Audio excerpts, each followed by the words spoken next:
Halinang magbalik loob sa mapagpatawad na Diyos. Sa Kanya tayo lumulog at manumbalik na lubos. Nagpupuri kami sa'yo, Panginoong Jesucristo.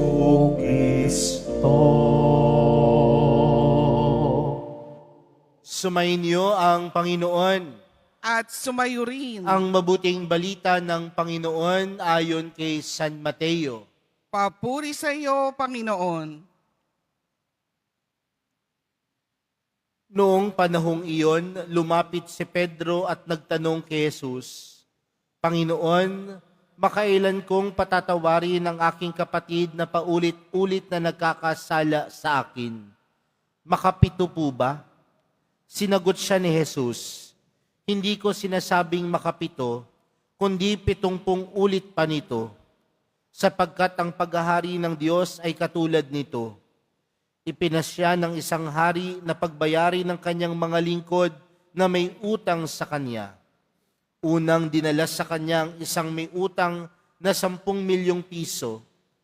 Dahil siya'y walang ibayad, inutos ng hari na ipagbili siya, ang kanyang asawa, mga anak, at lahat ng ari-arian upang makabayad. Nanikluhod ang taong ito sa harapan ng hari at nagmakaawa. Bigyan pa ninyo ako ng panahon at babayaran ko sa inyo ang lahat.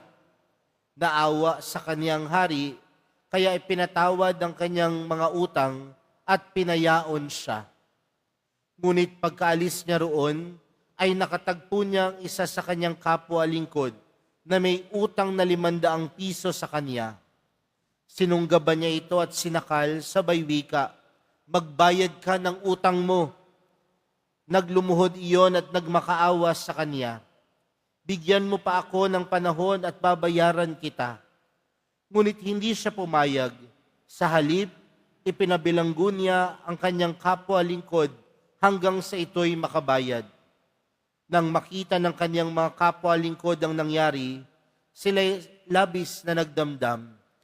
Pumunta sila sa hari at sinumbong ang nangyari. Kaya't ipinatawag siya ng hari. Ikaw, napakasama mo, sabi niya. Pinatawad kita sa utang mo sapagkat nagmakaawa ka sa akin. Nahabag ako sa iyo. Hindi ba dapat ka ring mahabag sa kapwa mo?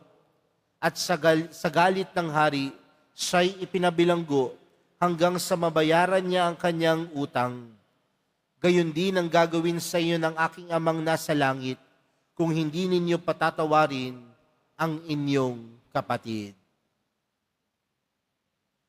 Mga kapatid, ang mabuting balita ng Panginoon.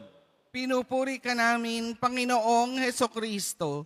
Magsiupo muna ang lahat. Magandang hapon po sa inyong lahat. Pwede bang batiin ang katabi ng magandang hapon? Mga kapatid, tayo po ay nasa Martes sa 3 linggo sa panahon ng Kwaresma. At kung titingnan po natin higit sa lahat ng ating ibanghelyong napakinggan para sa araw na ito po ay nagpapaalala sa atin ng pagpapatawad, kapatawaran. Alam niyo po, sa panahon natin ngayon, napakadali pong magsabi ng sorry. Tama po ba? Kapag nakagawa tayo ng hindi maganda sa ating kapwa, madalas ang una nating sinasabi, pasensya na at sorry.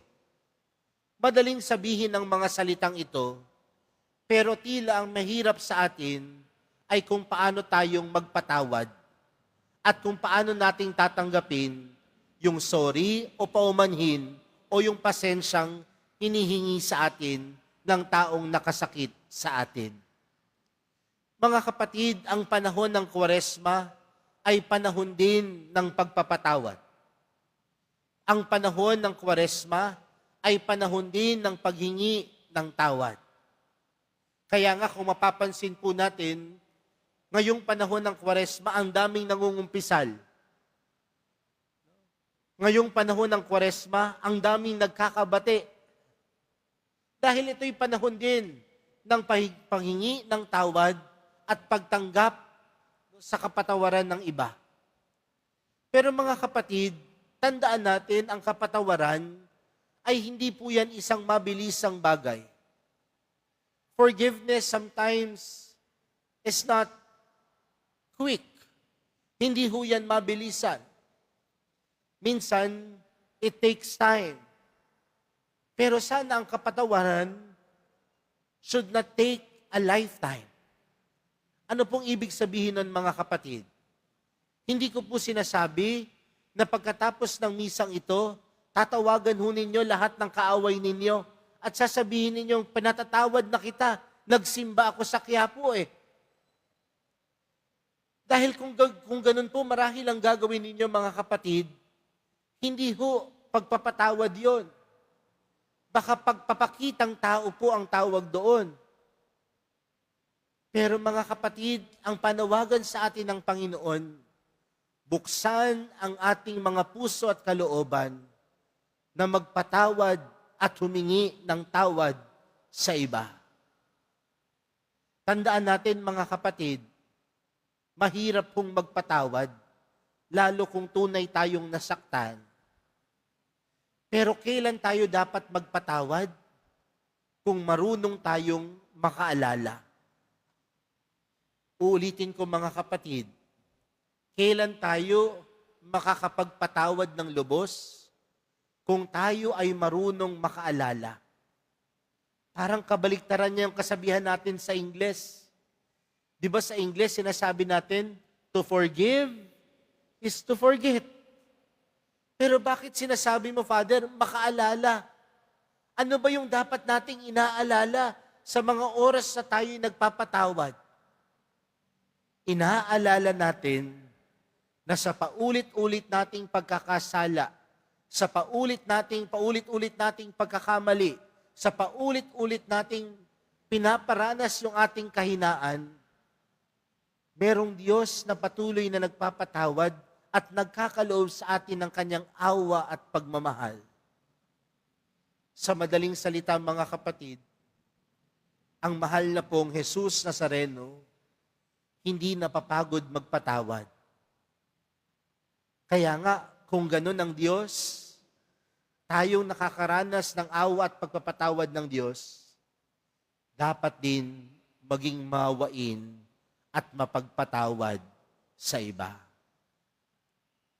Kung nakaranas ka ng pagpapatawad ng Diyos, iparanas mo din sa iba ang awa at pagpapatawad na tinanggap mo mula sa Diyos. At paanong gagawin yon? Buksan ang puso at kalooban na magpatawad.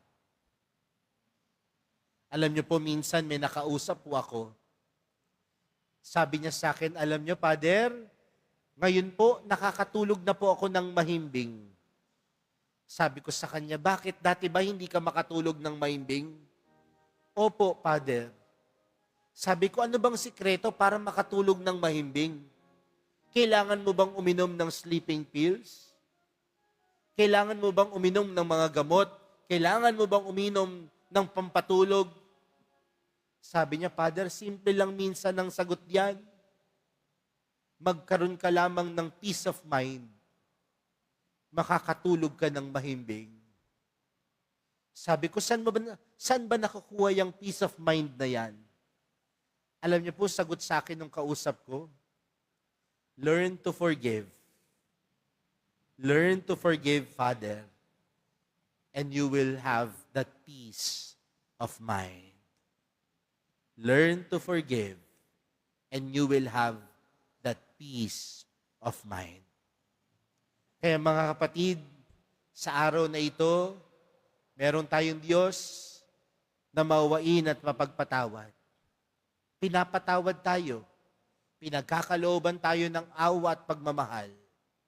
Ang hamon sa atin, maging kagaya din ng mahal na pong Jesus Nazareno, na bukas ang ating puso at kalooban na magpatawad sa ating kapwa. Amen.